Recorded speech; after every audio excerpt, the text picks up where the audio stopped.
Hello, guys and gals, and welcome to a special episode of Runewords.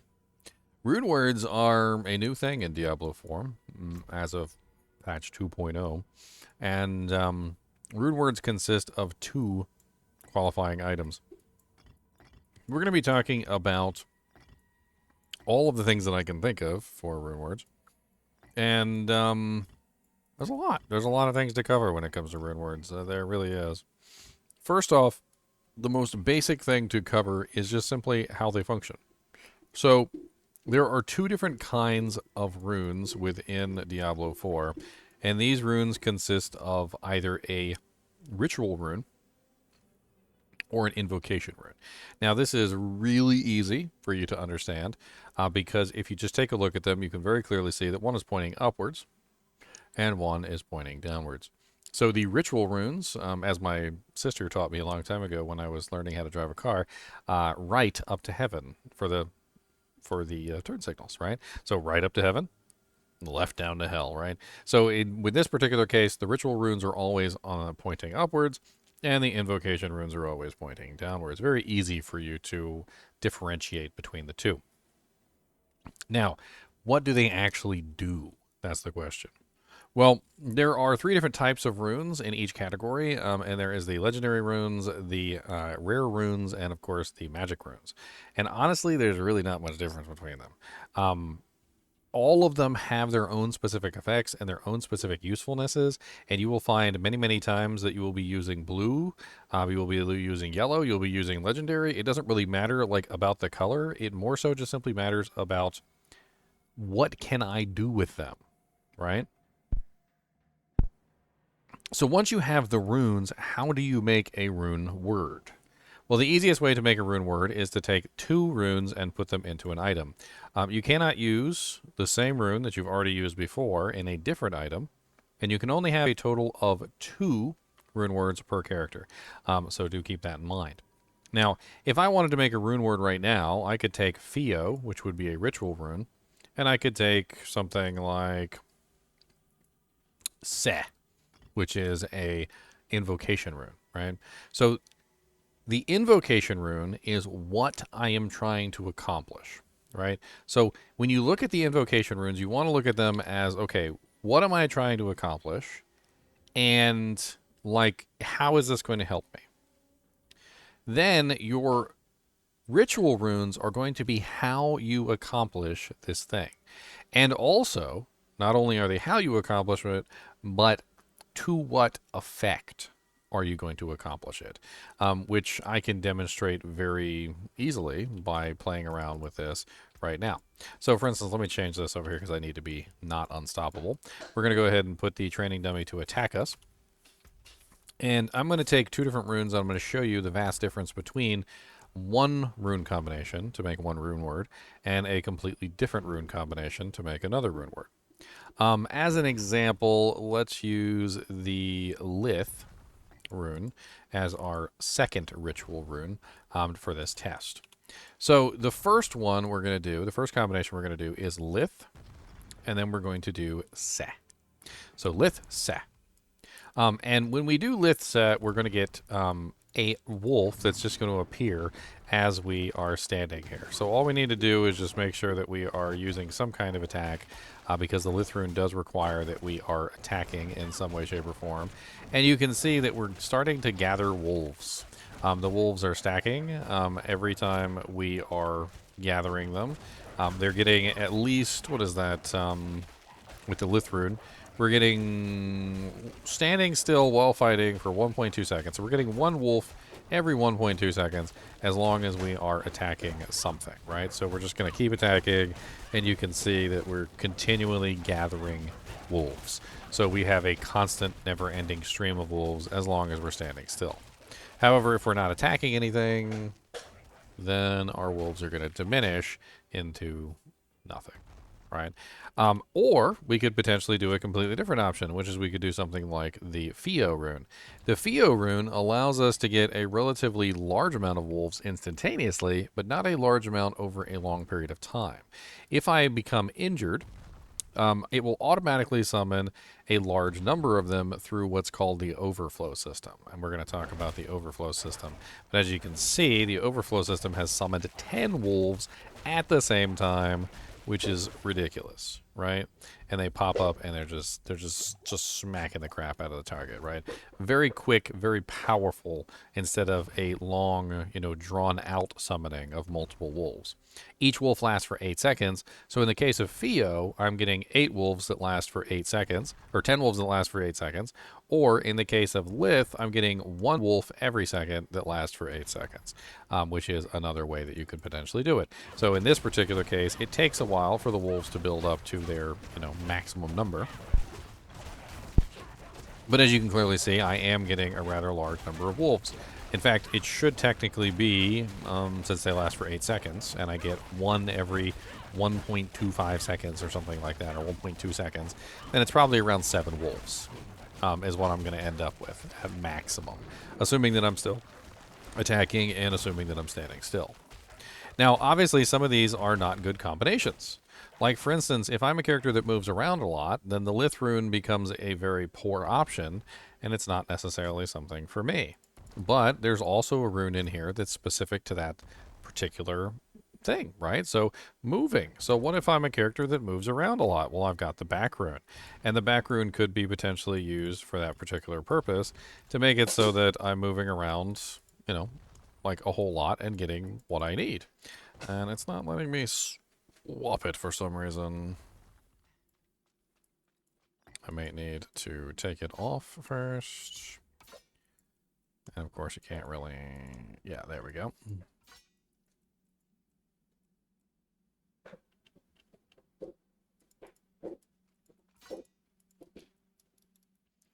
Ah, okay. So in this particular case, the reason why it wasn't letting me swap it, and the reason why it's not letting me put the weapon on, is because I'm already using the Bac Rune right here. So I can only have 1 of that rune attached to any piece of equipment, so it's going to prevent me from equipping the second piece. In this particular case, as I'm moving around, I will get wolves that are following me from moving. So in just traveling 50 meters, it gets me a wolf. And as you can see, you can get a pretty large amount of wolf this way as well if you happen to be a character that moves around an awful lot. And there's so many different ways that you can potentially summon the wolves. And the overflow system itself that you can dive into, that it becomes very interesting to try and figure out exactly the best ways to summon, or activate the effect that you're trying to use. Now, the overflow system is actually tremendously valuable for a lot of reasons. As I showed you with the wolves, you can utilize the overflow system to summon additional wolves, or you can potentially just summon 1. You can also utilize the overflow system to gain multiple stacks of something, like, for instance, the critical strike chance, or even multiple stacks of something like the Dark Shroud shadows from the rogue. You can also use the multiple or the overflow system to get more resource. In the case of the Yom Rune gives you a increasing amount of resource based on the amount of offering that you feed into it. So for every 5 offering you feed in, it gives you 1 primary resource in Restore. And this means that you can potentially feed into it a rather large amount to give yourself a rather large Restore. As an example, the Neo Rune gives a rather large amount of offering every 2 seconds as long as you don't take damage. And the Yom Rune is, of course, going to give you resource depending on how much offering you're feeding into it. So if we utilize the calculator, we can figure out what that number is going to be. So in this particular case, we have a rune that is giving us 200 offering every 2 seconds. We divide that by 5, and we get a total of 40 vigor that's going to be coming back to us every 2 seconds. So let's go ahead and put that combination in here, and let's see how that works. And let's use an ability that spends resource so that we can see it happening. So let's go ahead and spend all of our resource real quick. And you'll see that as we're spending our resource, we're getting back resource in return. The Lum Rune is now feeding resource directly to us. This is also going to be affected by things like resource generation. So if you have resource generation bonuses, like for instance the Ravager, we're going to use the Ravager and we're going to get even more back because Ravager is going to give us a resource generation increase of 30% of times.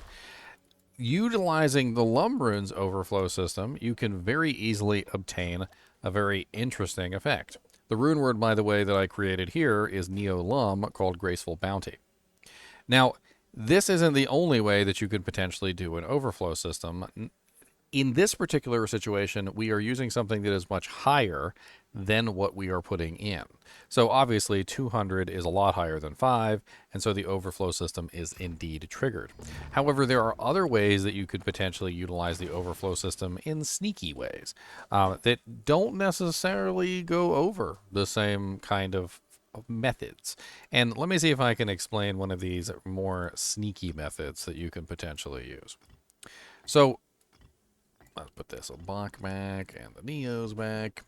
All right, so if you have something that costs an odd number, like say for instance you have a ability that costs, let's say 400. Okay, so this is a good one. This is the Xol Rune, so this one gives you the Mystical Frost Nova. And the Xol Rune is the Cold Rune from Diablo 2, by the way. It even has the same icon. So we're going to use the Frost Nova, and it costs a total of 400. But we want to find a way to overflow this so that it gets increased radius, so that it's not just the simple size. We want the big size, right? Well, we can do this by using a rune that has an odd amount of offering. If we use Neo, it's just going to go 200 plus 200 equals 400, and that's not what we want. We want something that's going to calculate up in an odd way, that's going to give us a bonus based on, you know, like a weird number, right? So let's do the Xol Rune here as our ritual. The Xol Rune is a very interesting one that makes it so that if you invoke a skill from another class, you gain access to a 150 bonus amount, right? Well, if we take the calculator and we add up 150, you got 150 plus 150, that's 300, plus 150 is going to give us 450, which means that because we set up an odd system here, where the 150 is calculating in an odd way, it's always going to overflow by 50 every single time, which means that we're going to get a slight increase in the radius of the Frost Nova versus the regular version. And we can do this just by simply running around, and we're going to cast the Earthen Bulwark. So as you can see, I'm currently casting Earthen Bulwark, and every time we cast Earthen Bulwark, we are going to get a small bump on the runes. These are the runes down here, by the way, if you didn't notice. So as you can see, as I'm running around, you can clearly see the Earthen Bulwark going up in its amount, and you can see that the Mystical Frost Nova is just barely almost complete, and the next time I proc Earthen Bulwark, I'm going to get the Frost Nova. And this way allows me to overflow the Mystical Frost Nova to get a slightly better version. Now this is a very interesting system, and I've had a lot of fun playing around with these systems over many days, and I can tell you a lot about them, and that's what I plan to do today. So what we're going to do is I'm going to go over all of this stuff, and we're going to talk about the various ways that you can take advantage of these runes, one at a time, going through the entire pack. Yes, it's going to be a rather long video, so I hope you will join me as I go over all the runes, pretty much starting from the beginning. Mr. Goody Two Shoes, Mr. Goody Two Shoes. Ginger Evil Mentor here. Why bother farming when you can go to MMOEXP.com and simply purchase your items in gold?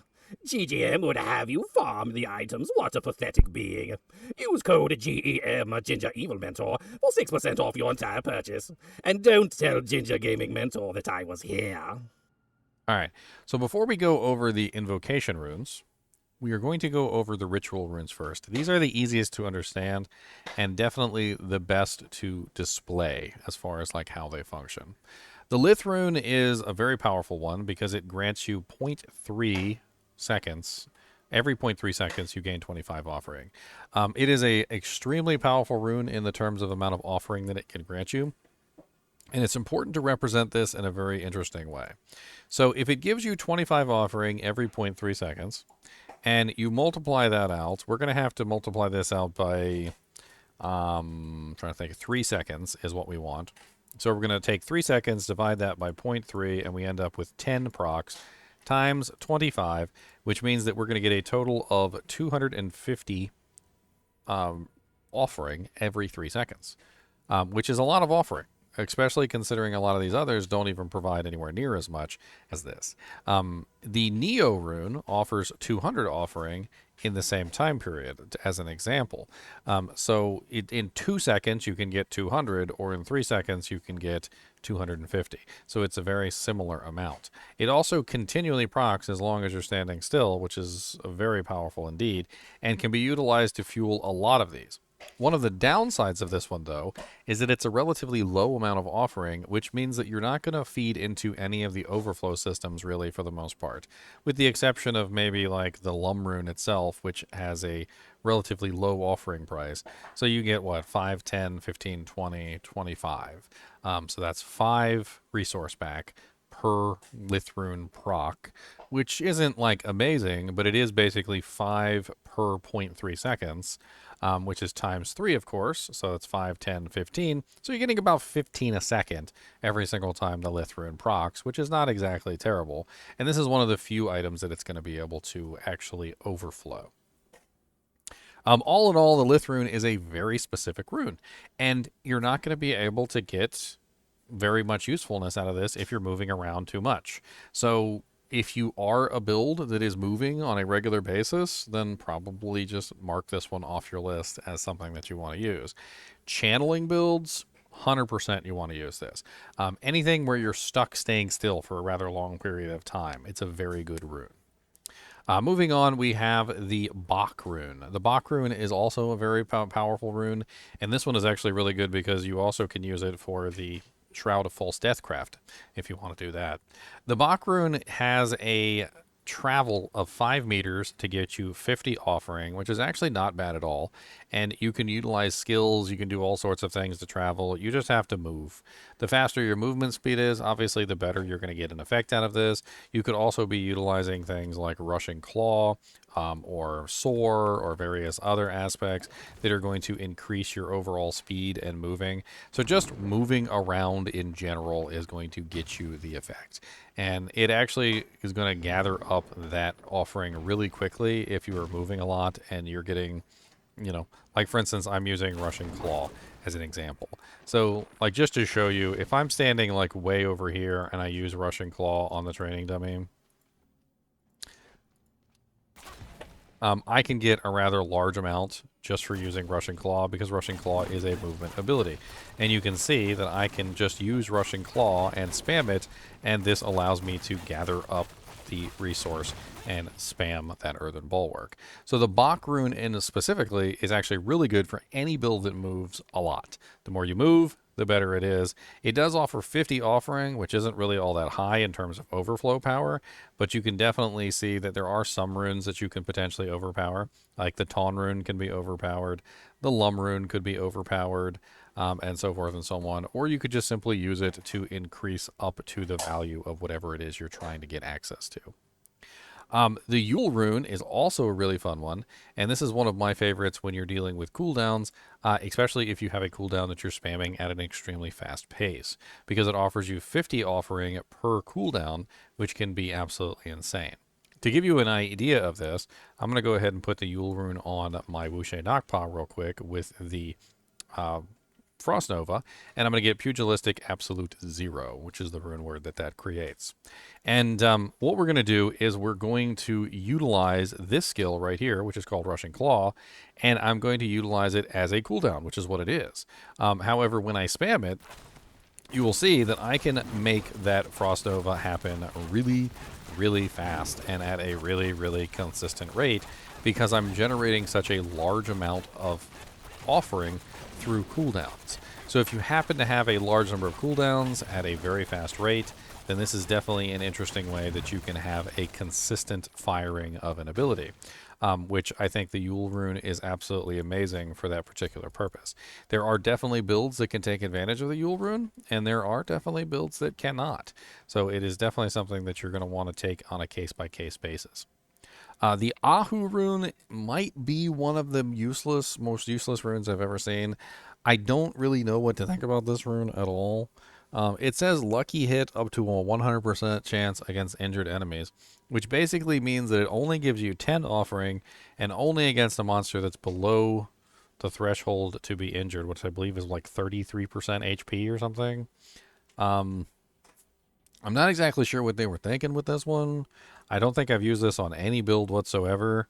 It seems mostly useless unless you are fighting a monster that's going to be injured. And even if the monster's injured, most of the time they're dead. The bosses, on the other hand, can remain in injured states for a little while, depending on their damage or their HP. But at the same time, wouldn't it be better to pick something that works all the time as opposed to something that works only part of the time?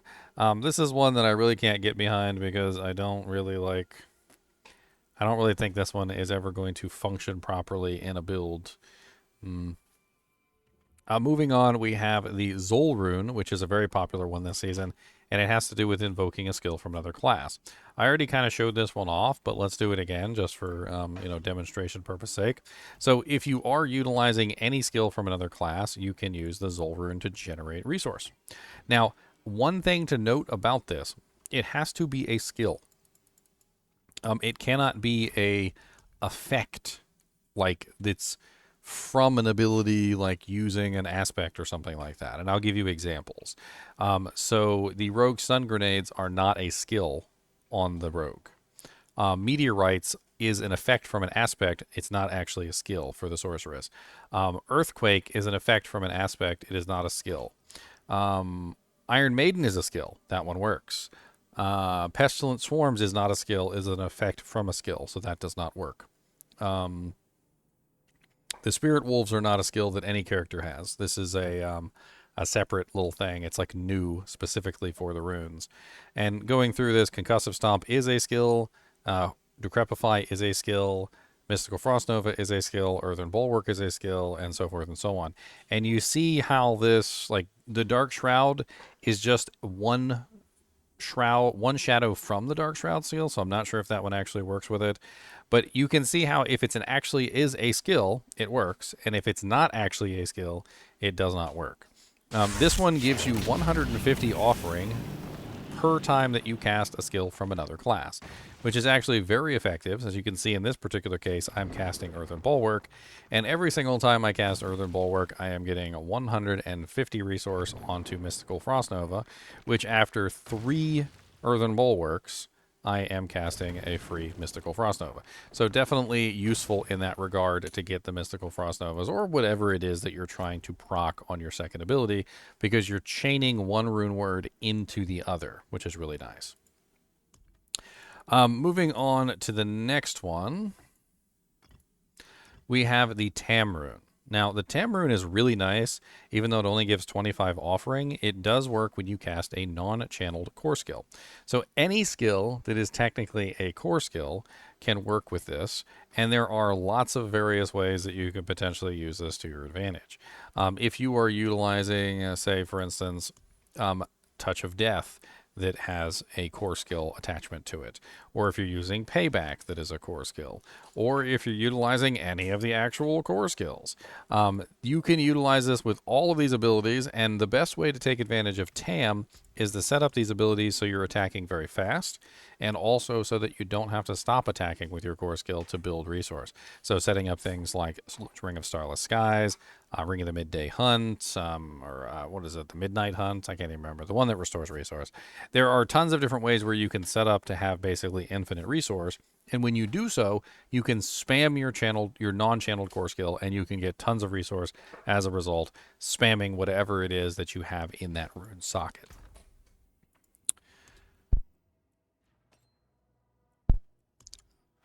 All right, so moving on to the rare ones, we have the Neo Rune. The Neo Rune is actually pretty amazing to generate massive amounts of resource, and all it really takes is for you to not get hit, which is kind of crazy when you think about it. So if you put this in here, I'm going to go ahead and put it in right now. All I have to do is attack like one time, and you'll see that I start to get resource just generating automatically. In fact, I'm going to go ahead and just hold down the button and hold my mouse over this. You can clearly see that Neo is just simply generating me 200 resource every 2 seconds. So 200, 1, 2, 200, 1, 2, 200, 1, 2, 200, 1, 2, 200, 1, 2. And this can be absolutely amazing for proccing effects if you can manage to not get hit. So the only downside to Neo, and of course there is totally a reference there to the Matrix, because obviously it's named after him, and you don't want to get hit. That's the thing about Neo, is if you get hit with Neo, then obviously you have to wait another 2 seconds, for this to happen. Also, if you go invulnerable for whatever reason, Neo also doesn't apply. So it doesn't work if you have like invulnerability constantly proccing. So keep that in mind as well. But it is an absolutely amazing one for proccing large amounts of resource over a static period of time, just constantly getting resource in. And I find myself using Neo a lot, especially because not only does it give you like lots of resource, but it's also 200 offering, which means that it works well to overflow a lot of the lower runes to get you a larger effect from these, as opposed to the smaller effect that you would get by meeting the bare minimum requirements. Moving on, we have the Noc Rune, which is inflict a crowd control that isn't a slow or chill. Now, I originally kind of looked down on this one, but if you're utilizing a build that does have a relatively large amount of crowd control, like, freezes, stuns, immobilizes, all sorts of things, like you can actually, there's no cooldown on this, and you can get a massive amount of freaking offering from this. The only downside to this, as far as I can see, is that it doesn't really work very effectively versus bosses, because obviously bosses can't be crowd controlled, but you do apply stagger to them, which is a whole other thing. If you're not a crowd control character, obviously you don't want to touch this. But it could go very well with like Frosties, Azure Wrath, Butcher's Cleaver, which of course fears. You could also potentially be using the Fist of Fate, which also applies random crowd control effects as you're going. You could potentially be using this with like a lot of like hard CC abilities, like for instance Mystical Frost Nova, which is very interesting because Frost Nova freezes all the targets around you, and that's going to help. There's also a aspect called the aspect of shared misery, which shares crowd controls with multiple targets. So if you fear one target, there's a very good chance you could fear all the targets because it'll share between them, which is kind of neat. Which probably also feeds into Noc as well. So if you are a class that's doing tons and tons of crowd controls, this could be a very interesting option for you to give you a large amount of offering very quickly. Poc Rune, which is also very interesting, is when you spend maximum resource. So when you gain 5 offering, you gain 5. Let's do this right. You gain 5 offering when you spend 5% of your maximum resource. Okay. So the maximum amount that you can ever possibly get from this, if you take 100% of your maximum resource and you divide that, of course, by 5%, you're going to end up with 20 times. Poc gives you 5 offering per point, basically, right? So you get 5, which means you get a total of 100 offering if you spend all of your resource with this ability. So the bad thing about Poc is it doesn't really scale properly with large resource pools, which means that you end up like kind of on the poop end of the stick if you have like a really big resource pool, unless you're spending your entire resource pool in one blast, which if you're spending your entire resource pool in one blast, that's good. But since it's 5% of your maximum resource, that ends up being bad if you're only spending a certain percentage of it per cast. Like, let me give you an example.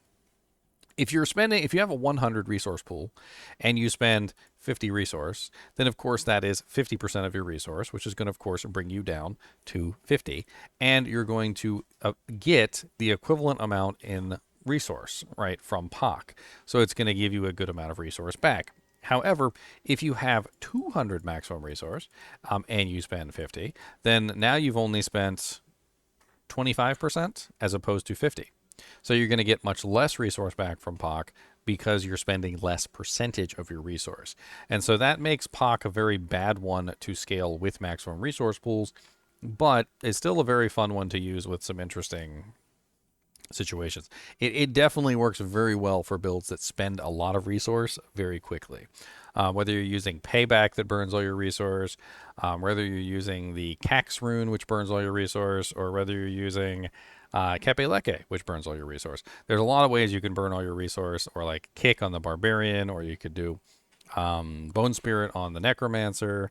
There's just so many different ways where you could, pop your entire resource pool in one attack and get a lot of offering in return. Next is the Feo Rune. The Feo Rune is absolutely amazing because of how much it offers you. So it offers you 1,000 offering, which is probably I think it's actually the highest in terms of rituals.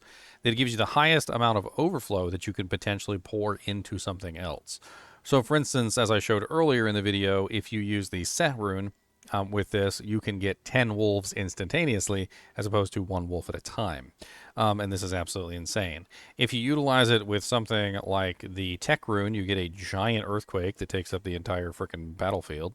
If you use it using the meteorites, instead of getting like 3 or 4 meteorites, you get like 40, which is absolutely insane, and can definitely work into, say, maybe like a Sorcerer's Fire build to give you even more meteorites every single time you're casting your meteors. In general, the Feo Rune is the king of overflows. It's the rune that works the best in terms of overflowing any of the invocation runes to get you the best possible effect that you can. The question is do you need it? Now, there's 2 ways that this one gives you 1,000 offering. One is that you have to become injured. Becoming injured is where your HP drops below like 35%. The other way is to become crowd controlled, and that includes pretty much anything. Slows, fears, knockbacks, knockdowns, like immobilizations, stuns, tethers. There's like 1,000 different ways that you can be crowd controlled in this game. And so anytime you get crowd controlled, it will trigger. It does have a cooldown of 10 seconds though, which does make it a little bit awkward to use, but it still triggers every single time that you're crowd controlled once every 10 seconds. The only downside to this is if you have a build that is relatively well built, where you have like permanent unstoppable, because if you're running permanent unstoppable, well, you're never going to be crowd controlled. So not a good idea if you have a permanent unstoppable for your build. Next is the Cir Rune. The Cir Rune is casting the same non-channeled skill 3 times in a row, and you gain 50 offering. I find this one to be one of the worst runes in terms of like how it outputs offering, and it really has to do with the fact that it's just kind of poopy. It's not just 3 attacks; it's 3 attacks in a row. So keep this in mind. Not only are you only getting 50 resource for 3 attacks, which means you're getting roughly about 16.66 resource per attack, but the 3 attacks have to be in a row, which means that if you do not attack 3 times with the same ability, if you interweave any other ability into what's going on, it breaks the chain and doesn't give you the resource, which is very difficult to attack 3 times in a row with the same ability. And in my opinion, most of the time, the Cir Rune is outclassed entirely by the Tam Rune, which offers way more resource and does not have the 3 in a row, qualification. Instead, it just gives you 25 resource every single time you use a non-channeled core skill, as opposed to this one, which only gives you 50 offering if you use 3 in a row of the same ability. I think that you'll find, just like I found, that this one is just lacking and it doesn't really offer you enough resource per attack to really take advantage of it. The only way you can really utilize this to its best effect is to set up an ability, which obviously you're going to be spamming. So you need to be using this ability as your primary ability, and there's very other interweaving going on. And you're probably going to need maximum attack speed as well. And I'm talking like 200% attack speed, and then it might be worth it. Because at that point, you're going to be attacking so fast that 3 attacks are going to go by like that.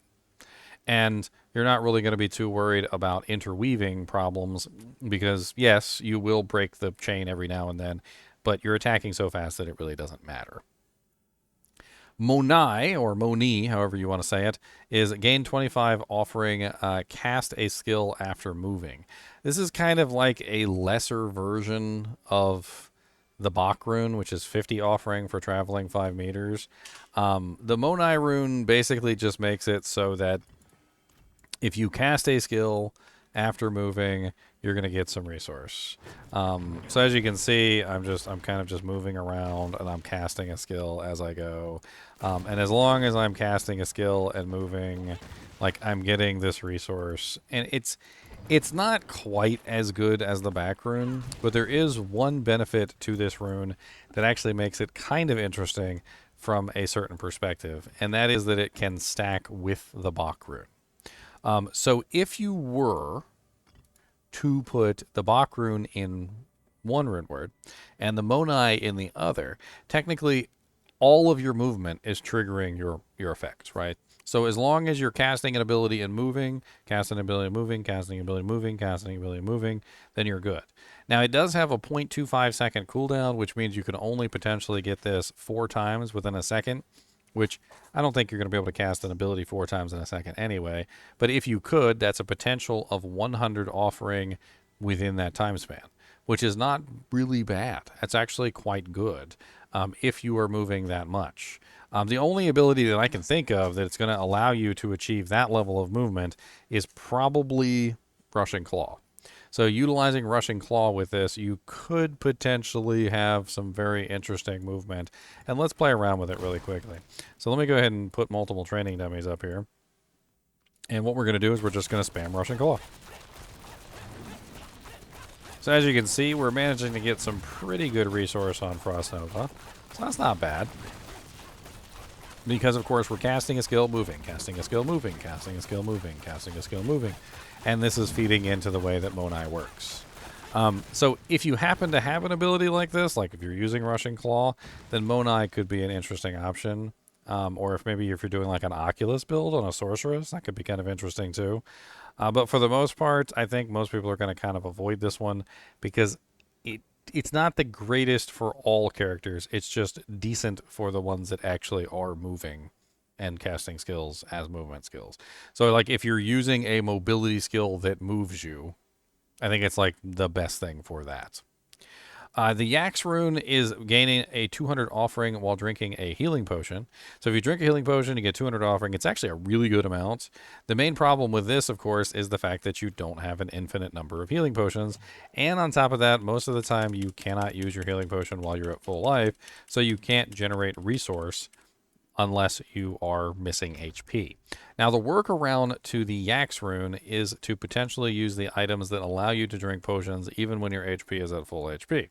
So, if you have things like Temerity, Temerity allows you to drink your healing potion while you're at full life, and when you heal yourself, you also gain barrier. You can also potentially use the Soul Brand Armor, which again also allows you to drink your potion while you're at full life, which is going to give you another ability to gain this resource on command, essentially. And it's a rather nice amount of resource, and you could potentially drink multiple potions to get multiple resource relatively quickly. In fact, let me just go ahead and show this off real quick. So if we were utilizing, say, the Yax Rune here, and I wanted to, I could potentially just go... That was not what I meant to do. I could potentially just go potion, potion, potion, potion, potion, potion, potion, potion, potion, potion, potion, potion, potion, potion. And as you can see, I can get multiple casts of the Frost Nova relatively quickly. The problem with this, though, is I'm going to run out of potions. Now, there are some aspects in the Codex that allow you to get access to potion-type stuff. So let's go ahead and pull this real quick. And we're going to search for potions. And this one right here is Lucky Hit, damaging a vulnerable enemy with a non-basic skill, has a up to a 25% chance to drop a healing potion. Then we have the aspect of Untimely Death, which is each percentage of your maximum life you heal beyond 100% grants you a 0.5% bonus critical strike damage to your next critical strike up to a 60% times or 70% bonus. You may now drink your healing potion at full life. So that one is very good too for allowing you to drink your potion when you don't necessarily need it. Then we have the enshrouding aspect, which is using healing potion makes a free dark shroud at shadow. Each shadow grants 4.5% increased damage reduction, and you may now drink your potion at full life. Then we have the aspect of Nebulous Bruise, which is using a healing potion grants 35% up to 55% movement speed for 3 seconds, and you may now drink them while at full life. Every 20 meters you travel, you also spawn a healing potion. So in this particular case, with this particular aspect, you could potentially be spawning multiple healing potions as you're going along, and then using them to drink and grab, of course, the random effects that are going on. There are multiple aspects now that have to do with healing potions, and now you also have a rune specifically designed around healing potions. So congratulations. Then we also have the Zan Rune. The Zan Rune is gain 150 offering when you cast an ultimate. Now, this one's pretty neat depending on the ultimate that you use. And while using the Spiritborn as an example, I can pretty much cast and keep up the Hunter with 100% efficiency. But the problem is that not all of these are created equal. The Gorilla lasts for 6 seconds, which means you'd only get 150 resource every 6 seconds. The Devourer is once every 15 seconds, so you're not going to get another pump until 15 seconds later. The Seeker and the Hunter are probably the best for spamming them as fast as you possibly can, especially the Seeker, because the Seeker has multiple charges and allows you to cast it multiple times. And if you were utilizing Wuxie Nakpa, Wuxie Nakpa also has an attacks reduce ultimate cooldown by 0.4 seconds, which makes it a lot easier to maintain full uptime on the Seeker so that you're using it at the fastest speed that you possibly can. So let me give you an example of this. And we're going to just go ahead and reset all 3 of our charges. Which, by the way, if you temper on additional charges, you can get up to like 16 or so charges. That's kind of crazy. I think it's even higher than that. I think it might be 20, depending on, like, because you can put charges on your amulet and both of your rings, and you can literally get the Seeker charges to insane levels by masterworking it. So if you were to, like, try and utilize this to its max degree, that is definitely one way you could do it. But to give you an example, right now I have the ultimate rune in here. So I got Xanthal, which is Transcendent Absolute Zero. And we're going to utilize our ultimate. So ultimate. Oh, wrong button. Ultimates. As you can see, I filled up quite significantly. Ultimate, and then I cast Frost Nova. And then I'm going to use ultimate again, and I get more resource. So being able to spam your ultimate is definitely another way that you can potentially get a nice amount of resource. I wouldn't use that one, though, unless you can really, really spam your ultimate. Like, you want something that you're going to have up with 100% efficiency if you're going to use the Zan Rune. We also have the Cem Rune, which is CEM. It's gain 75 offering when you cast and evade. This one is actually really good if you have a build set up to spam evasions, and there are some very interesting ways that you can potentially do this. Like, for instance, on the Spiritborn itself, if you're utilizing the Sepazontak with an item that reduces your evade's cooldowns, like, for instance, this pair of boots, and you happen to have this passive right here, which is Accelerated Thunderspike, you can evade an attack at the same time, which will reduce the cooldown of your evade and allow you to evade really, really, really fast. So let me show you how this works. So if we use Sepazontak, put this on our bar. It has to be on our bar, by the way, otherwise it doesn't work. And let's go ahead and grab the Cem Rune, and we're going to put this in an item. So let's do Chem, and then let's do something dramatic, right? So let's grab our Spirit Wolves. We'll do Spirit Wolves. All right, so that way we can summon a bunch of Spirit Wolves just by holding down the evade bar or spamming it repeatedly. And as you can see, we're able to summon a lot of wolves relatively quickly because we are spamming evade. We're also resetting our evade really, really, really fast because we are attacking as we're spamming our evade, which means that we're getting a rather large amount of resource this way. So this is just one way that you could potentially take advantage of it.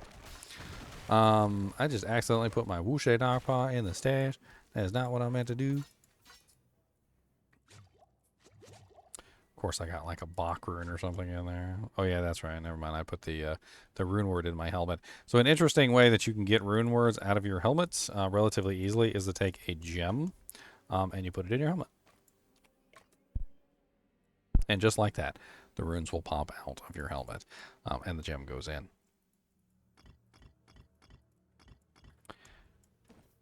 Boop.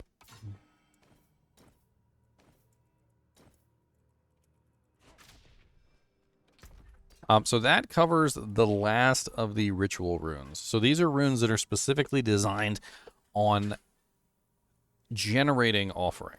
So now let's talk about the actual runes of invocation. So the runes of invocation are what you're trying to achieve, and they all have varying purpose. The Eom Rune, which is one of the legendary runes, is a overflow rune that is designed around the idea of overflowing it. It costs 100 offering to reduce all of your active cooldowns by 0.1 second. It's kind of stingy, to be perfectly honest, and it has a cooldown of 1 second, which means they're kind of telling you, hey, you want to overflow this. If you overflow it by the largest degree possible, you can get a larger reduction. For instance, if you were to pair the Eom Rune with the Feo Rune, which gives you 1,000 resource, you could overflow the Eom, giving you 10 times the normal rated value, which of course is going to give you 1 second off of your cooldowns every 10 seconds. So 1 second reduction every 10 seconds. Doesn't exactly sound amazing.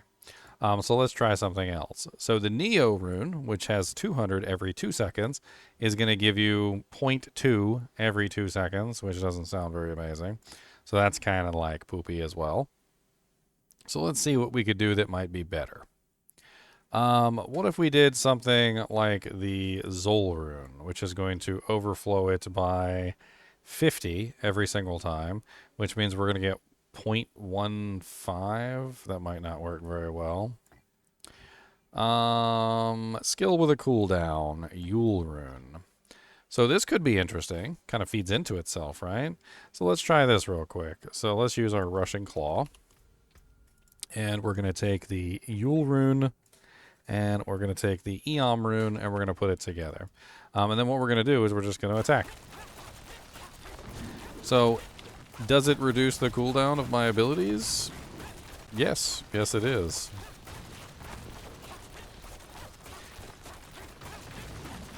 So I'm basically activating it 1 out of every 2 times. So as I'm activating it, I'm getting a 0.1 second reduction on all my cooldowns every single time that I use 2 abilities. And as you can see, 1, 2, 3, 4, 5, 6, 7, 8, 9, 10, 11, 12, 13, 14, 15, 16, 17, 18, 19, 20, 21, 22, 23, 24, 25, 26, 27, 28, 29, 30, 31, 32, 33, 34. So definitely a very interesting option for that to cause the cooldowns to go down even faster than what I was already bringing them down. It's just another additional cooldown reduction that you could potentially add in. And there's 100 different ways that you could potentially design this in your favor. You know, this doesn't necessarily have to be the way that you're doing it, the way that I've done it, but you can definitely make a lot of different options. The Jah Rune, which is the next one, is the ability to replace your evade with the sorceress's teleport ability.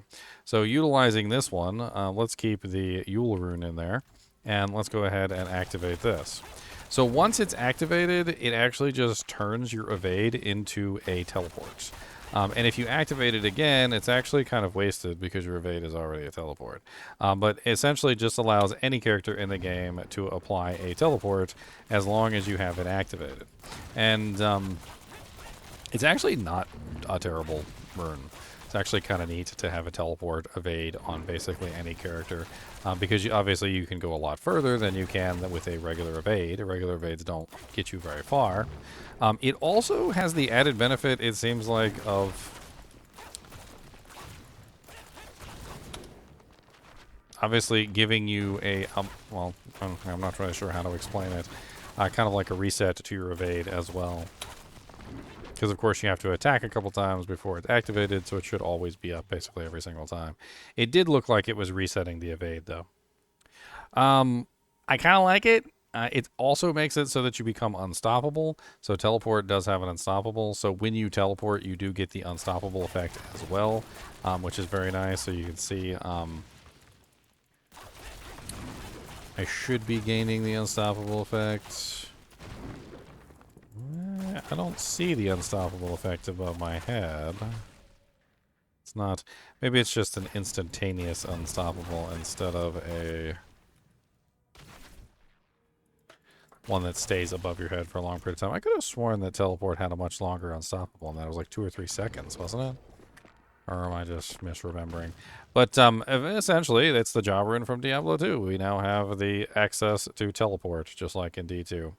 The Ohm Rune is next. That's also a D2 rune.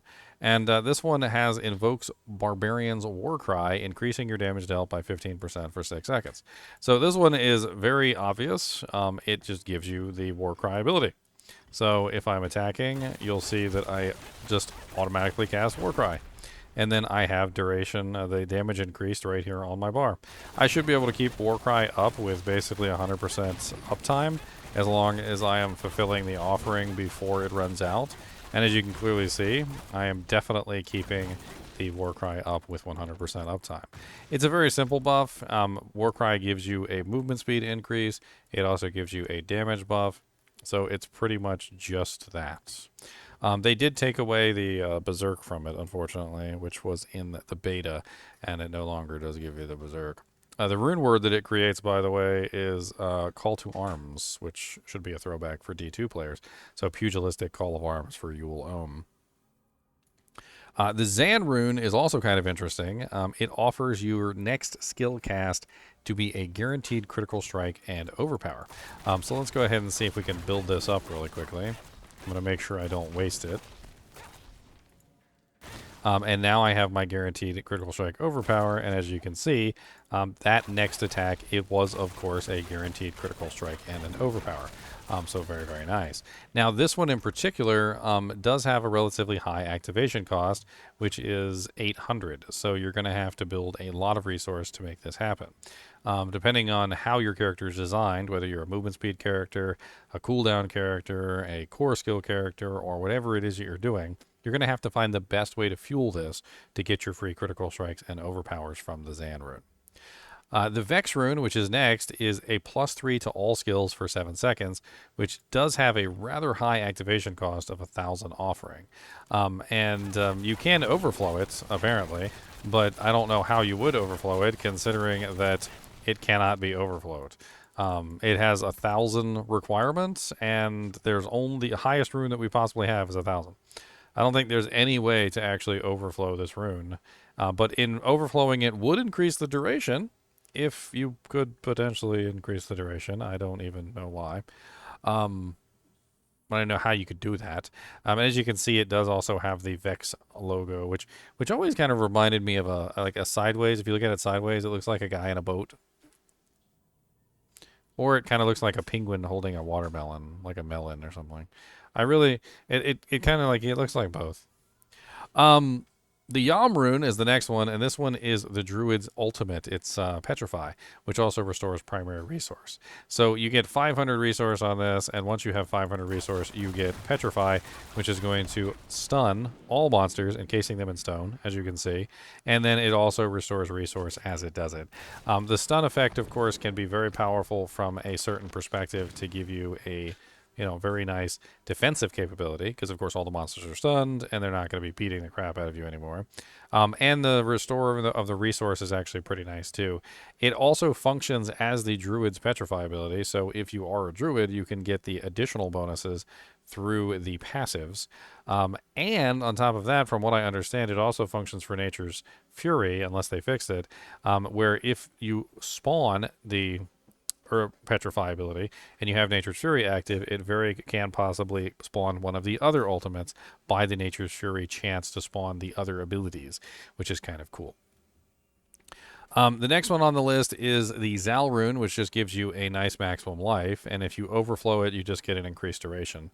Maximum life, of course, can be very useful to give you bonuses like Overpower. And as you can see, I currently have 9,511 life while it's active, and then it goes down to 7,926. And you can see the buff right there. It's increased max HP. Now, this one in particular with maximum HP is very powerful for a couple reasons. If you're running an Overpower build, Overpower scales based on your hit points. It also scales based on your fortification, and fortification also scales based on your hit points. On top of this, your hit points are also scaling your barrier. So if you have 10,000 HP, you can make 10,000 barrier. So the more HP you have, the more barrier you have as well, which can also make you much tankier. In general, this 20% maximum life may seem like a very generic effect, but it does have a lot of connotations in overpower builds, in builds that are trying to stack as much barrier as possible, getting as much fortification as you possibly can. There's definitely a lot of fun that can be had by increasing your maximum HP to the moon as well. Like maybe all you want to do is just see how high you can get your maximum HP. Well, that's an additional 20% bonus, which is going to be massive. Next on the list is the Zec Rune. The Zec Rune always reminds me of Star Trek whenever I say it, you know, like Grand Nagus Zec. For those of you Star Trek fans.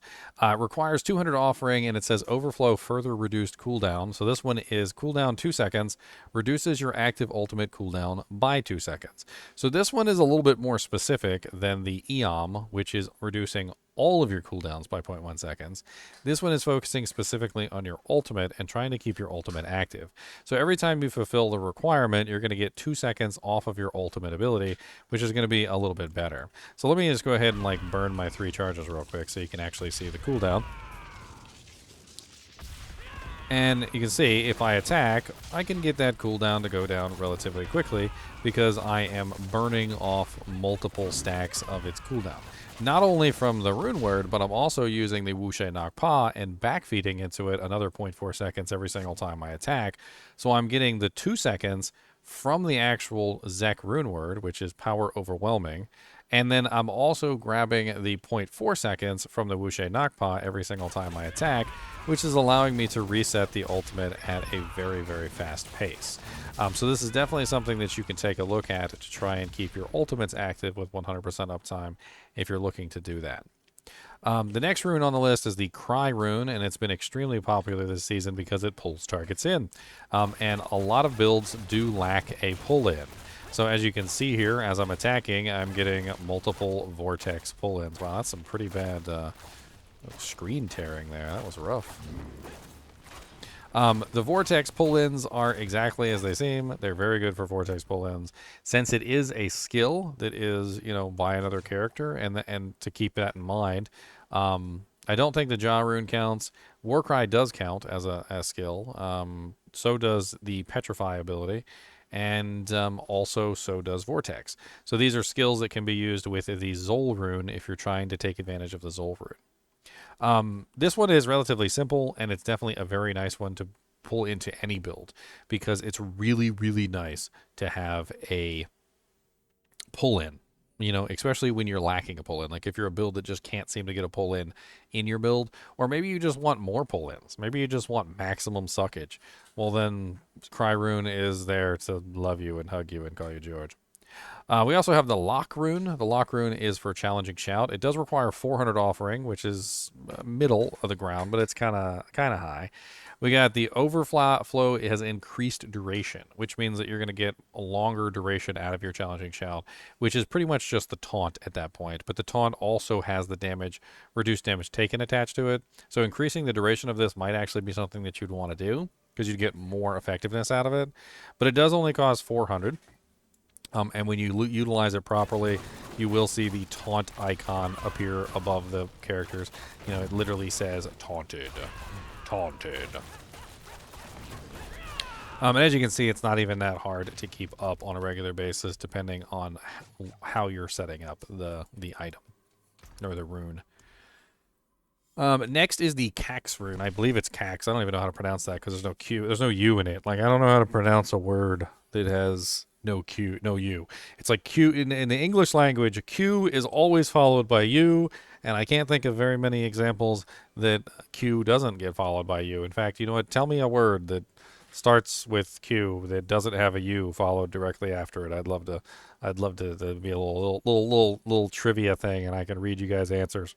But the Qax Rune is really interesting too because it gives you a double damage for your next ability, but also costs you 100% resource, which is kind of crazy. So let me give you an example. So now I have it activated, and I'm going to use Toxic Skin. So now Toxic Skin has double damage for that particular cast. Now, it does have some qualifications for it, which is, number one, the Qax Rune does require that it be a non-basic skill, and that when you cast it, it's going to burn all of your resource when you do it. So as soon as you use that ability, all your resource goes with it. And you can see my resource actually drain down every single time it happens, basically to 0. So like, let me go ahead and utilize this, bring my resource back up.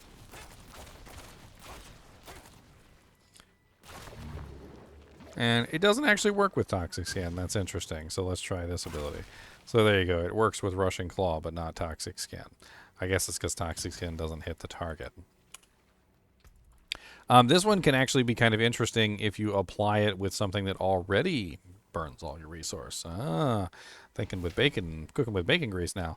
So if you have an ability that's already using up all your maximum resource, like for instance, the Rod of Kepeleke, or, you know, like Payback with the core adjusted onto it, or you're using Kick on a Barbarian, which obviously you can get some pretty crazy damage out of Kick, because it also burns all your resource. Bone Spirit on the Necromancer, and so forth. This is basically just going to give you a huge pump of damage for free. Now, granted, you can't utilize this on basic skills, which sucks.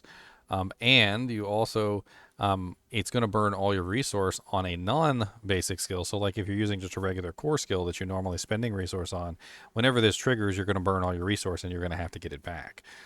So, you know, like that, it's definitely an interesting one from that perspective, because it gives you a lot to think of in terms of how you can potentially utilize the Qax Rune to your benefit. The next one is the Mot Rune. The Mot Rune gives you stacks of the Shroud, the dark Shroud from the Rogue, the overpowered thing that everybody's been jealous of on the Rogue for the longest time. And as you can clearly see, I currently have a full stack of Dark Shrouds. That's a lot of damage reduction. Like, that's a lot of damage reduction right there. Dark Shroud gives you damage reduction per Shroud, and as long as you keep those Shrouds active, you get to keep that damage reduction, you know, forever. So it's a very powerful defensive category. You could also potentially use this on your Rogue if you wanted to just have even more Dark Shrouds, you know, so that you constantly are pulling Dark Shrouds in. If you overflow into it, you also get more shadows. So the more you overflow into it, the more you get from it. As you can see, though, I'm already at 5, and it didn't even really take me very long. It is a very nice one for damage reduction, and I think that's about it. Unless you're a rogue, and then there are other connotations to gaining shadows, like for instance, if you're using Shroud of Kandurus, or if you're using some of the Dark Shroud aspects, which give you things depending on whether you get at shadows or whether you lose shadows.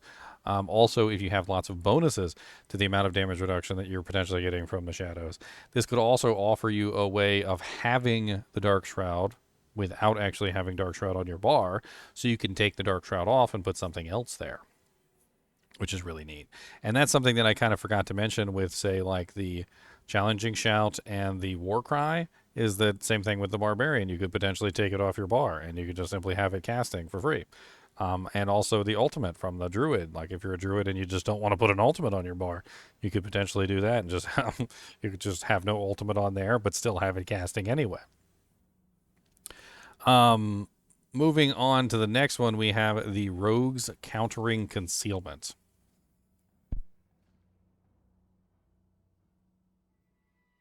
So Rogues Countering Concealment is an ability. So it does work with the Xol Rune. And basically what this does is it puts you into stealth for 5 seconds. And when you go into stealth, you gain all the bonuses from it. So there's a lot of bonuses with this, and I kind of want to like pull up Diablo 4.life and show you these bonuses. So let's go over to the build planner. Let's pull up the rogue. Let's go to the skill tree. And what I'm going to do is I'm just going to go down to countering concealment, and I'm going to show you how this skill works. So you see it says vanishing from sight, gaining an advanced form of stealth for 5 seconds, which is exactly what the rune says. That will not be removed by taking damage. Concealment also makes you unstoppable and unhindered, and grants you 30% movement speed and unhindered for its duration. Using an attack during the concealment will break the concealment. Now, it also says that you're gaining the countering bonus. So specifically, this one is actually telling you that you're getting more than just the regular bonus. You're getting the countering bonus. So let's take one more look and see where the countering is. Is it on the left or is it on the right? So it's this one right here. That means you're getting this bonus as well, which is you gain 40 energy when you enter concealment. And you're also getting this bonus, which is casting concealment grants 10% dodge chance and increased movement speed bonus to 60% for 5 seconds. So whenever you get this, you are getting the full bonus of casting concealment, which is actually kind of crazy because there's a lot here. There really is. I mean, you're getting the stealth. You're also getting the unstoppable, the unhindered, the movement speed bonus, and you're getting the fact that when you attack, you will break the concealment. You're getting the 40 energy whenever you go into concealment, and you're also getting an additional 10% dodge chance and an additional 60% movement speed, all in one nice little package. It's like 7 things that it is giving you.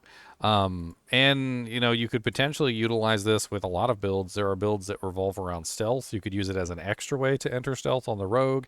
You could use it as a way to enter stealth on the druid with the waxing gibbous, which has some stealth bonuses on it. You could also potentially use this in combination with the Shroud of False Death, which offers another way to enter stealth. So multiple ways to enter stealth and gives you a damage bonus when you attack from, you know, exiting stealth. So a lot to think about here. It does have a rather high activation cost, though, of 600 offering, and it has a cooldown of 6 seconds, which means that it only lasts for 5, which means you can't chain it. You're going to use it once, and then you're going to cast it again afterward with a second in between. And obviously, with this particular kind of ability, you're probably not going to wait the full 5 seconds. You're probably going to use it until you're safe, maybe chug a potion or whatever, and then keep attacking. In fact, most of the time, you might just keep attacking and break the stealth immediately, which makes it into more of an ability that gives you movement speed and stealth, and like just like unstoppable constantly, which is kind of neat. I mean, I figure you'd probably gonna just use it all the time. You know, like for instance, if I was using this, I would probably be triggering it, and then I would get the stealth, and then I would immediately lose it because I would just immediately attack a target. But if I did trigger it properly, as you can see, now I am stealth for 5 seconds, and I've got all those nice bonuses. So you can either utilize it to your advantage, or you can just ignore it, and you can just, you know, let it give you the unstoppable and the unhindered during that time period, and just use it as an unstoppable bonus, which is actually fairly effective at. The Qwa Rune gives 7% movement speed for 5 seconds up to 35%. Seems relatively low, but it does have a relatively low offering cost. And it looks like you can probably keep it up pretty much permanently. So if you're just looking for an easy way to get movement speed bonuses, I mean, that's one way that you can potentially do it. As you can see down here, I currently have 5 stacks of it, of movement speed, which is giving me a total of, what is that, 10 seconds of movement speed for 5 stacks, which is a total of 35% movement speed. I think, honestly, the one we just looked at, the Cir Rune, with the countering concealment, is probably better overall than the Qwa Rune, which usually gives you 35%. As we just looked at, this one is giving you like 60 some odd percent, or like, I think it's like 80% actually total. 20 from the base skill and 60 from the countering bonus. So like a 60% bonus to attack movement speed versus only a 35%. Granted, this one is easier to proc and more easy to keep up on a permanent basis, but I guess depends on what you're trying to do. The Kry Rune is also very powerful. This one is the Druid's Earthen Bulwark, and it does give you a barrier every single time you cast it. As you've seen, I've been using it pretty much the entire time with the Bac Rune, and you can clearly see that I gain a barrier of, I think it's 30%. Every single time I trigger it. And it's actually pretty easy for me to keep up because I'm moving, you know, like all the time everywhere. So I'm constantly proccing the Earthen Bulwark all the time. If you are a druid and you're utilizing this, you can of course utilize the passive bonuses with it and get the passive stuff, as well as aspects will apply to it also. So if you have aspects like the aspects that give you the bonuses to Earthen Bulwark,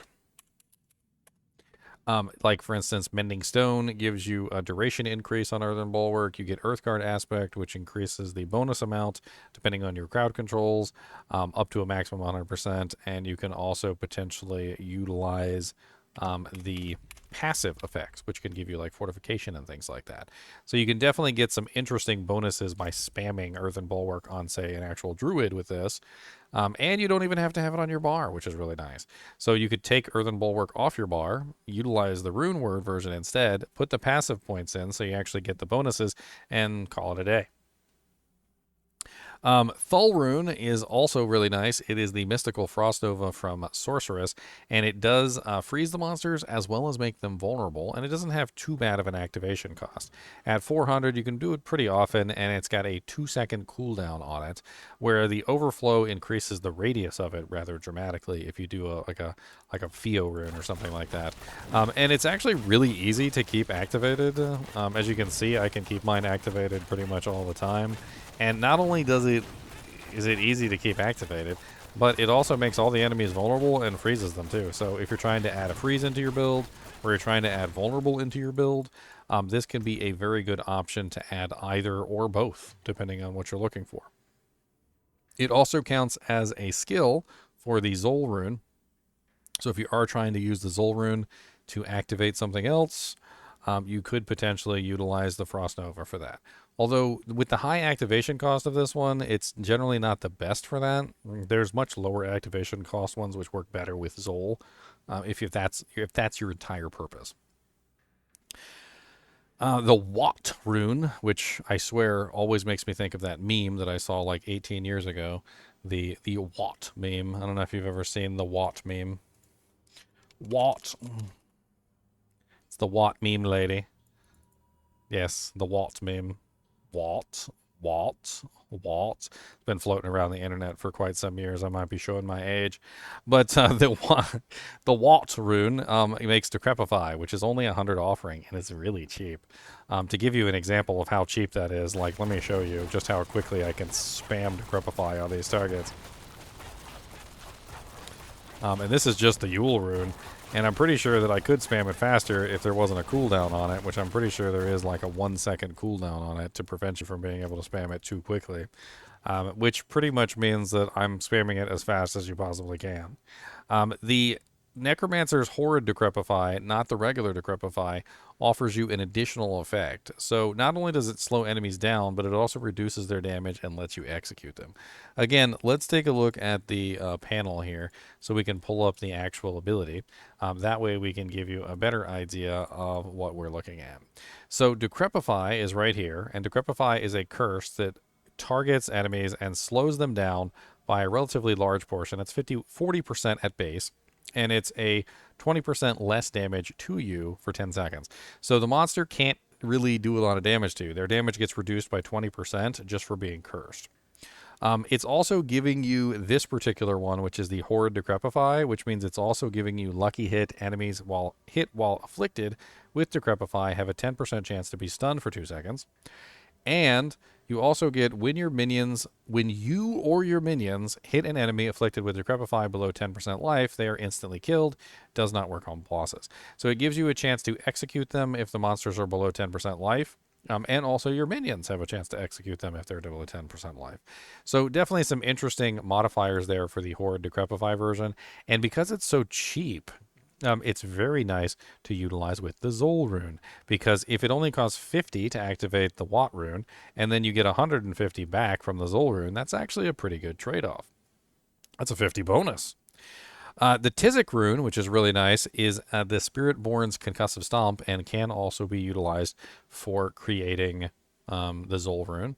It's not as good at 250 offering, but it does have some pretty interesting bonuses, and I'd like to show you what those bonuses are. So if we go over to the Spiritborn, and we pull up Concussive Stomp. Concussive Stomp is stomp in front of you, releasing a shockwave that deals damage and knocks down enemies for 3 seconds. So it's a 3-second knockdown every single time it's used. If you're on Spiritborn, you can also take the passives and you can beef it up even further. So for instance, you can use Concussive Stomp grants a barrier equal to 10% of your maximum life per enemy hit for 3 seconds up to 30%.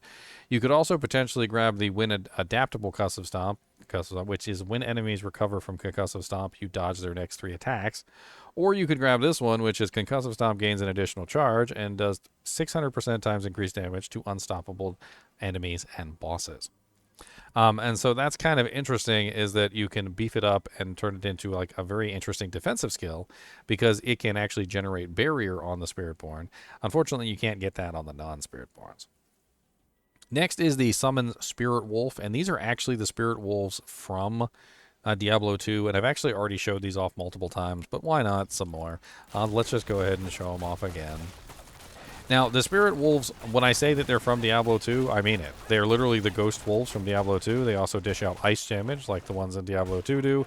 And as you can clearly see, they actually freeze the targets when they hit them. So they work very well as a functional crowd control. They can be a defensive or even an offensive. And I've actually seen some reports that they're actually stacking with some of the Druid minion stuff, like giving you a count of additional minions, which is helping multiply your damage. Now, I don't know if that's a bug or if that's intentional, but the Spirit Wolves are actually doing some pretty interesting things on the minions characters. They're actually somehow functioning as minions, too, for some effects, which is also kind of cool. And I kind of like them from a defensive standpoint, too, because if you use them with, like, the Feo Rune, and you summon 10 of them at once, they show up and just freeze the ever-loving crap out of something. They could potentially be utilized very well to also stagger bosses, if you're looking for a way to stagger bosses, because they show up and they just start freezing the boss. And every single one that applies a freezing effect is going to apply a pretty large amount of stagger to the boss as well. The Gar Rune is interesting because it gives you critical strike chance. Not that you generally need critical strike chance, but it is a way that you could potentially add in more critical strike chance if necessary. Now, it only costs 25 offering to activate it, but it does have multiple stacks, and it only gives you 2.5% critical strike chance per stack. And this means that you're going to have to activate it 10 times to get the full bonus of 25%. So 10 stacks total, and we can go ahead and show off that as well.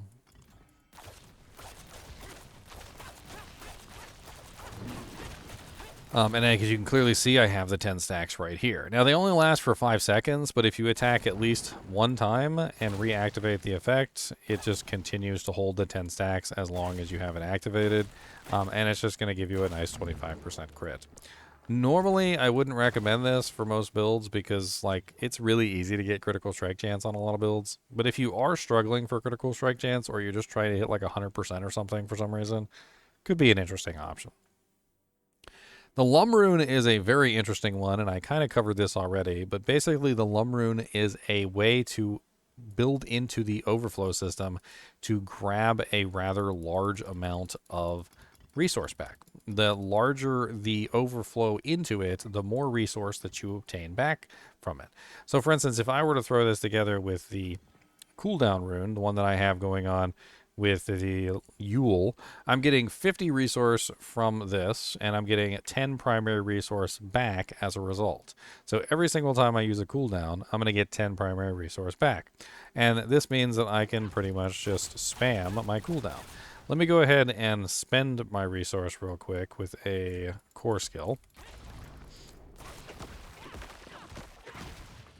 And then I'm going to use my cooldowns.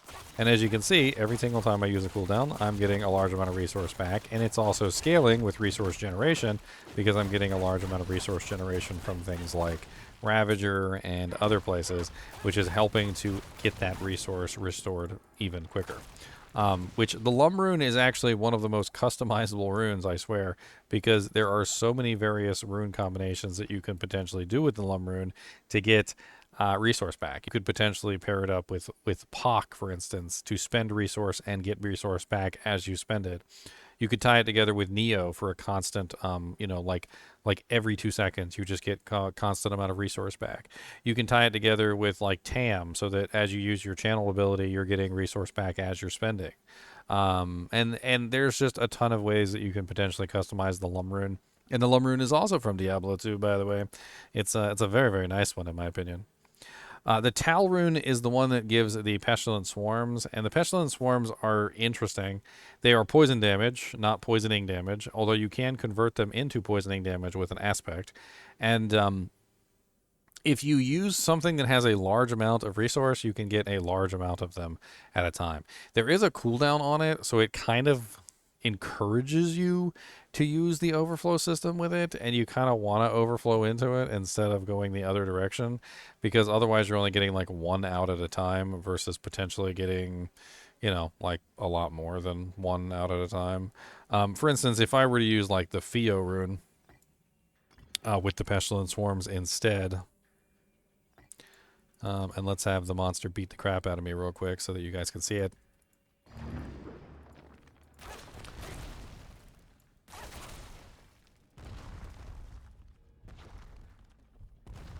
As you can see, I shoot out a whole bunch of Pestilent Swarms in quick sequence, and I get a large number of them. It actually is a very, a quantifiable number because it's 100 for, I believe it's 1, if I remember correctly. 100 for 1. Let me just double check that real quick, because I could do... I've got one that's like 100 exactly. No, we do have this one, which is 50, so let's do this one. But I'm pretty sure it's just 1. So we're going to do 1, 2, 3, 1, 2, 3. So yeah, it's just 1. Which in that case, if you're feeding into it 1,000 from the Feo Rune, you're getting 10. So you're going to get 10 Pestilent Swarms as opposed to just the simple 1. This one's kind of interesting to feed into the Pestilent Swarm build for the Spiritborn, but I don't really think it has much use outside of the Spiritborn, unfortunately, because it's not really a skill. It doesn't work with the Xol Rune, and it only doesn't do poisoning damage. It only does poison damage, which is kind of an issue. I don't really know. The Tam Rune is Abhorrent Iron Maiden, which, again, let's pull up the panel here, and let's take a look at the Necromancer. So Abhorrent Iron Maiden is going to be this one right here. So Iron Maiden is an ability that you curse the target area. Enemies afflicted by Iron Maiden take 30% damage every 2 seconds, and each time they deal direct damage, it lasts for 10 seconds. You also get Iron Maiden no longer cost essence, which doesn't really do anything for you, but it does say gains 5 essence for each enemy cursed, and this means that as it's cursing enemies, you probably are going to gain a little bit of resource as it curses. Then we also have Abhorrent Iron Maiden, which is the specific tag that it says you're getting, which is heal for 7% of your maximum life when an enemy dies while afflicted by Iron Maiden. So you get a little bit of a heal when anything dies afflicted by the curse. It's not a bad one because it is a skill from another class, and this means it does work very well with the Xol Rune. And also, not only that, but because it's a relatively cheap rune, it's usually pretty easy to get your hands on. So, not a bad one at all to use with the Xol Rune. You get a little bit of a heal from it, maybe a little bit of energy, and the monsters take some damage. So, win-win. The Tech Rune gives you the Barbarian's Earthquake, and up until now, I haven't really figured out much of a good reason to use this on a non-Barbarian, but on the Barbarian, it can be very, very amazing to utilize this just to get free Earthquakes, so you can stack to the 50% times multiplier on the Earthquake glyph. You can also utilize this, obviously, to get the bonuses from things like the Bolcathos Aspect, which gives you a damage reduction for standing in the Earthquakes. You can also utilize this with the aspect that gives you a damage bonus, which is the Earthquakes Aspect, which gives you up to a 50% times multiplier for standing in the Earthquake while you're hitting a monster. It's actually pretty neat, and you can also utilize this with the new board on the Barbarian, which has I think it's a percentage chance to spawn Dust Devils from every Earthquake that you're using.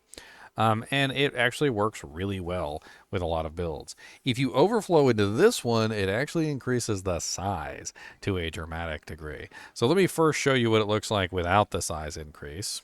So I'm going to go ahead and use a Yul Rune in here so you can see what it looks like without the size increase. So there's the little baby Earthquake. And then I'm going to show you the Big Daddy Earthquake. Big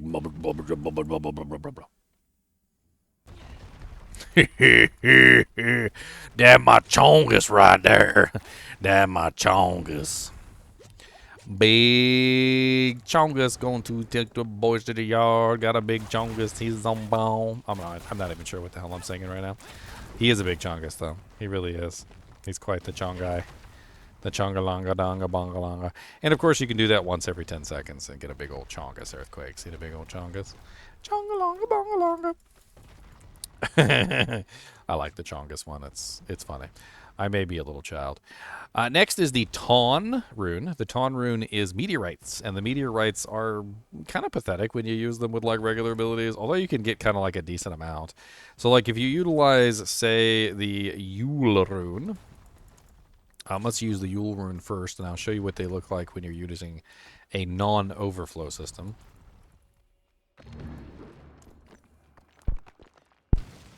So if you're not using overflow, they kind of just look like this. You get like a steady stream of them, nothing really too fancy. They're just going to keep falling over and over again, and you're just going to keep getting meteorites that are hitting the targets. These meteorites are not a skill, so they do not work with the Xol Rune, but you do get, like, you know, multiple meteorites falling down. It's kind of cool. However, if you backfeed into them like a huge amount of overflow with like the Feo Rune, you get like this crazy thing, which is kind of neat. It looks like freaking Armageddon like falling down from the sky.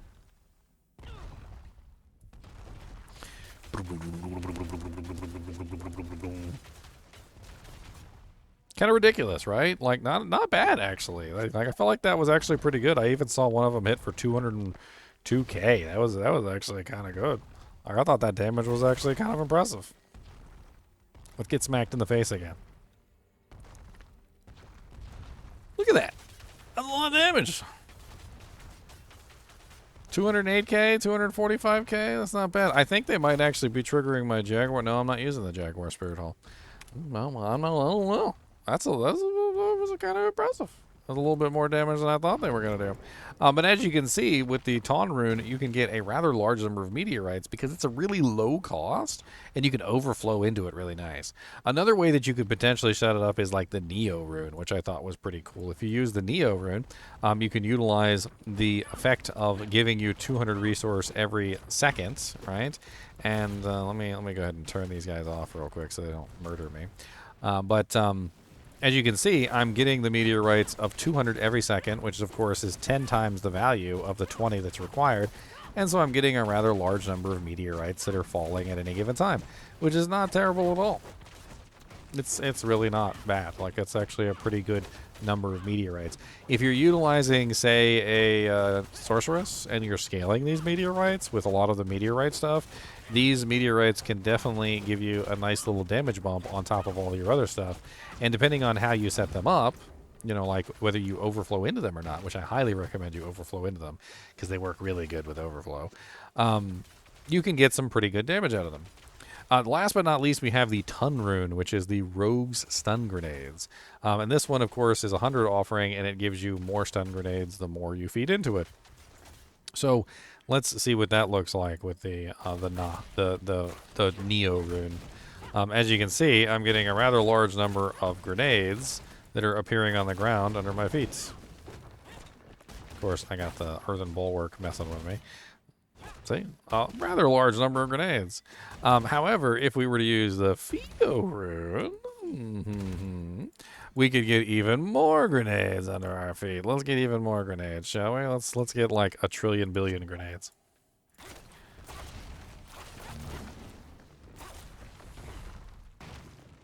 Are you ready? Boom! That is a lot of grenades. So I actually played around with this on the test server, and I basically made a rogue build that just like spammed a trillion billion grenades, and it was kind of insane. Like, the sheer number of grenades that I had popping out of every orifice of my body probably warranted a visit to the doctor to figure out why there were so many grenades popping out of orifices they shouldn't have been. And it was quite impressive, and you can scale the damage of stun grenades. You can scale the damage and the number. You can use a lot of the rings and the aspects that cause the stun grenades to pop out from like multiple orifices of your body. And by the time you're done, you've got like hundreds of stun grenades just coming out of everywhere. It's absolutely beautiful. Now, there is a 1 second cooldown on this, so it's probably another one of those ones that you're going to want to like backfeed into it. Like if you use the Neo Rune, you can get, like double the amount of stun grenades. Or if you utilize the Feo Rune, of course, you can get a rather large amount of stun grenades instantaneously upon being injured or crowd controlled. So that's also kind of nice. And I think that's it. I've gone over every single rune in the book. Let me just go over my sheet here to make sure that I've covered everything, and I think we're done. So we talked about the invocation runes, which is what you want to accomplish. We talked about the ritual runes, which is how you are going to accomplish it. We discussed the overflow system and how the overflow system changes the results by the indicated value. So it does things like increasing the duration, increasing the number, more stacks granted, more resource restored, further reduced cooldowns, more summons, which I totally misspelled summons for some reason. Which like that makes a lot of sense, and what Let's just do pets. That's where we're typing there. They have a cooldown on them to prevent you from spamming them, which often indicates that you should probably go through the process of overflowing them to get the additional benefit, if the additional benefit is something that you're looking for. And I think that's pretty much it. I absolutely love the Runeword system in Diablo 4. I think it is a very ingenious system, and I'm going to kind of go over very briefly why I think it's a very ingenious system. In Diablo 2, the Runeword system was a very fun system, but it did have one fatal flaw, which a lot of people will agree with me, is that it caused a lot of the uniques and the sets and various other items within the game to become essentially useless. And this is unfortunate. Things like the banana star, the Baronera star, were like top of the class, back before runewords were introduced. And then as soon as runewords came out, like the banana star just couldn't keep up anymore. And that is a problem that was caused by creating more powerful items that took the place of the existing items. In Diablo 4, they came up with a more ingenious system, in my opinion. What they did was they took the heart and the core of what made the rune word special, like being able to teleport or being able to, like increase your skill levels or utilizing, like free critical strikes or casting a skill from another class. And they distilled it down into more of a usable feature that wouldn't completely destroy all the balance that had come before, like Diablo 2's rune words did. And by allowing you to take these rune words and create them and put them into pieces of equipment, you're still getting the core of what made rune words in Diablo 2 special, like the ability to teleport, but you don't immediately invalidate every other piece of armor that you're putting in that slot. And the same thing goes for something like casting a skill on another character. You get the ability to cast a skill of another character, but again, you're not completely invalidating every single piece of equipment that you would put in that spot. And I think this is the most important thing here to take away from this is that they did a very good job replicating what made Runeword special without replicating the things that kind of made them bad. And that's why I really enjoy the Diablo 4 runeword system. I usually end up with 2 runewords on just about every single character. I even like the runeword limit too, because I feel like in Diablo 2, most of the time you would just end up with like a runeword in every single slot. And it did make things a little boring sometimes, especially with how powerful the runewords were. And here you can only do 2, so you have to be more picky and choosy about the rune words that you're putting on your character and what you're trying to buff your character with. Are you trying to get a druid earthen bulwark, or are you trying to make it so that your character runs faster? Are you trying to add some stealth to your character, or are you trying to find a way to restore your resource so that you can spam one of your abilities? With all of the various combinations that there are, I think there's probably around like 400 or 500 combinations. I'm sure somebody can do the math for me. And there's just so many different ways that you can combine the runes to good effectiveness. And depending on the character that you're on, there's just really good combinations. On this particular character, because I'm moving around so much, the Yul and the Bac Rune are like my absolute favorite. But on other characters, the Bac Rune is not really something that I'm too interested in because they don't move around as quickly as this character does with the Russian Claw. And while some characters have a large number of cooldowns that can utilize the Yul Rune, other characters are less cooldown based and might be leaning more toward like the Tam Rune. And it really just depends on how your character is set up, even so far as like setting up a character to spam potions and utilizing the Yax Rune, which is actually really powerful if you can have infinite potions. I feel like that's a whole build there, and I just haven't had time to explore it.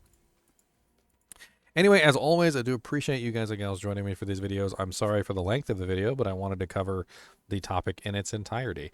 I hope I've gone over it enough, and I'd be glad to answer any questions that you have down in the comments. Please be sure to hit the like button and the subscribe button if you enjoy the content. And as always, keep watching.